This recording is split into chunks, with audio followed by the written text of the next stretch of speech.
ស្ងោរទីយងចេកមកមុខនេះហើយដែលសម្រាប់បងដែលគាត់ទៅសៃខ្ចីញ៉ាំហើយសបោទឹកដោះឲ្យកូនខ្លាំងមែនទែន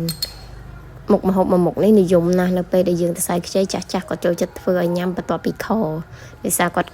ដឹងថាសឡូមួយមុខហ្នឹងជួយជំនួយដល់ទឹកដោះសបោឲ្យយើងមានសុខភាពល្អមានវីតាមីនហើយសំខាន់មានរសជាតិឆ្ងាញ់ទៀតបើបានខ្ទឹមបំពងយកមកបង់បែបហ្នឹងទៀតរត់តែឈ្ងុយពេញឆ្នាំងតែម្ដងហើយបងអាចមើលទឹកបានឡើងដូចទឹកដោះគោអញ្ចឹងតែតាមក៏ពិតទៅអត់ទេគឺទឹកពណ៌ចេញពីទីយងជ័យយើងនឹងឯងហើយបើបានបងបំពងមន់ដូចខ្ញុំអញ្ចឹងទៀតរត់តែឆ្ងាញ់ដំបូងឡើយគឺយើងត្រូវមកចាត់ក្រូចឆ្មាច្បាច់ចូលក្នុងទឹកបន្តិចដើម្បីយើងដាក់ទីយងជ័យទៅកុំឲ្យវាមានពណ៌ខ្មៅអញ្ចឹងយើងច្បាច់បែបហ្នឹងមកត្រាំវាទាំងសបោបែបហ្នឹងហើយសម្រាប់ទីយងជ័យគឺយើងបកយកតែផ្នែកខ្ចីមកទេអាណាចាស់យើងបកចេញទៅ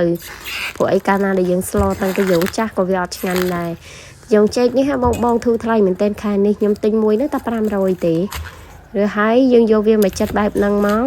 ពុះវាជា2ហើយខ្ញុំពុះវាជា2ទៀតបងឲ្យកាត់វាជាកង់តាមយើងចូលចិត្តហើយកន្លែងណាដែលអត់ខ្ចីគឺយើងដកវាចេញហ្មង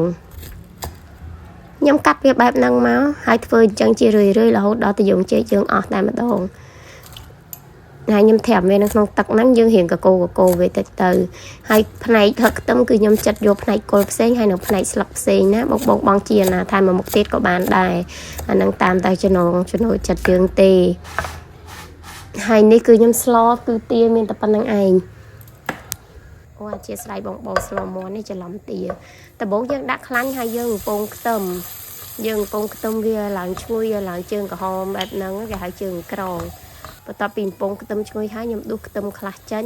ដើម្បីទុកបង់ពេលស្លយើងឆ្អិនតាមក្រោយហ្នឹងណាហើយយើងទុកខ្លះនៅក្នុងឆ្នាំងដើម្បីយើងយកមកលីងជាមួយនឹងមាន់កាលណាយើងយកវាមករំលីងបែបហ្នឹងទី1ជួយឲ្យមាន់កាន់តែមានក្លិនឈ្ងុយ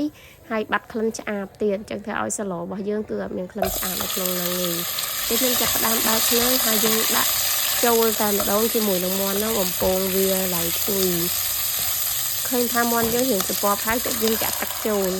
ចាក់ទឹកហ្នឹងគឺយើងមើលទៅតាមបន្លែយើងដែរបើបន្លែយើងរៀងតិចដែរកុំសូវដាក់ទឹកច្រើនពេកឲ្យវារៀងប៉ែទៅឆ្ងាញ់ឥឡូវទឹកយើងពុះហើយខ្ញុំចាប់ដើមបង់នៅដើមខ្ទឹមចូលហើយបង់ជាមួយនឹងទីយងចេកយើងចូលតែម្ដងដោយសារទីយងចេកវាខ្វះឆ្អិនដែរអញ្ចឹង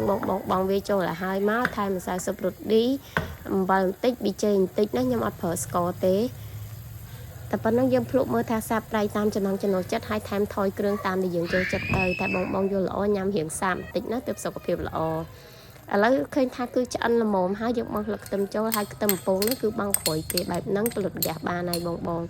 ហើយបន្ទាប់ពីហ្នឹងពេលដែលយើងញ៉ាំយើងច្របាច់ក្រូចចូលឬក៏ច្របាច់ក្រូចចូលពេលដែលឆ្អិនអញ្ចឹងដូចខ្ញុំក៏បានដែរខ្ញុំច្របាច់ចូលឲ្យដោយសារកូនខ្ញុំគាត់ញ៉ាំបាយឥឡូវហើយអញ្ចឹងច្របាច់វាឲ្យហើយ